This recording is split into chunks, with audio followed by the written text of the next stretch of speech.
দূর আকাশের বৃষ্টির ফোঁটা। কেউ কি বলেছিল তোমার হাতে এসে থামবে? তবুও সে এলো। মেঘের অন্ধকার, বাতাসের বাঁক, কত দিগ্ভ্রান্ত যাত্রা পেরিয়ে শেষে তোমারই তালুতে আছড়ে পড়ল। তুমি ভাবতে পারো হয়তো এটা কাকতালীয়, কিন্তু ওমর খৈয়ামের মতন আমি বলি, নিয়তি লিখে ফেলেছে যে বিন্দুর সাথে তোমার দেখা হবে সে বিন্দু তোমার দিকেই গড়াবে। ভেবে দেখো, মহাভারতের অর্জুনও দ্রৌপদীর হাতে মালা পরাতে বাধ্য হয়েছিল। যতই যোদ্ধা ভিড় করুক রাজসভায়, গাধা পরের নাম একটাই, তীরের মতো সোজা ছুটে গিয়ে।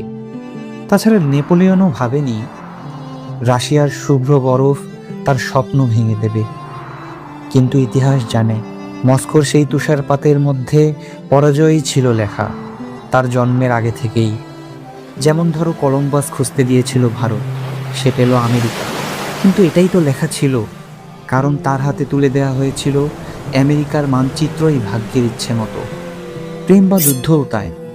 নজরুল হয়তো ভাবেননি তার গানের এক একটা কথা হাজারো সংগ্রামীর রক্তে মিশে যাবে, হাজারো প্রেম পিয়াসীকে তিক্ত করবে, অথচ গান জন্ম নেওয়ার মুহূর্তেই তার শ্রোতা ঠিক হয়ে গিয়েছিল। আচ্ছা, নদীর গতিই দেখো, তুমি বাদ দিয়ে আটকাও, তবু সে পথ খুঁজে নেয় সমুদ্রে ফেরার। তার স্থিরতা একমাত্র গন্তব্যেই বাধা। অথবা ইবনে বতুতা, পথের নাম যার নাম হয়ে গেল, তিনি কি প্রথম যাত্রাতে জেনেছিলেন তার গল্পই হয়ে যাবে পথের ইতিহাস? আমরা ভুলে যাই যে মানুষ শুধুই পথ বেছে নেয়, ভাগ্য লেখা গন্তব্য বেছে দেয়। তুমি পাড়ি দাও সাগর, তুমি গড়ে তোলো নগর, তুমি লুকাও পাহাড়ের গুহায়, তুমি ঘুমাও আকাশ ছোঁয়া অট্টালিকায়। আসলে যা তোমার তা মাটির নিচে থেকেও উঠেই আসে।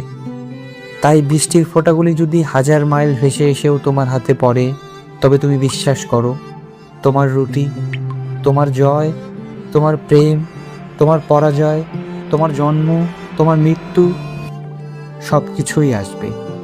শুধু হয়তো বদলাবে কিছু দৃশ্যপট, কিংবা বদলাবে কিছু চরিত্র।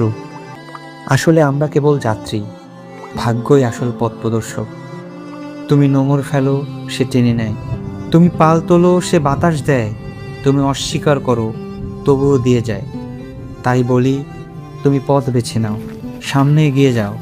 যা তোমার হবার তাই তোমার হবে। তুমি শুধু সঠিক পথ বেছে নাও, না হয় যখন আকাশ ফাঁকা হবে, তোমার হাত শূন্য হবে, তুমি বুঝবে যা ছিল তোমার তাই এসেছিল। তুমিই চিনতে দেরি করেছো।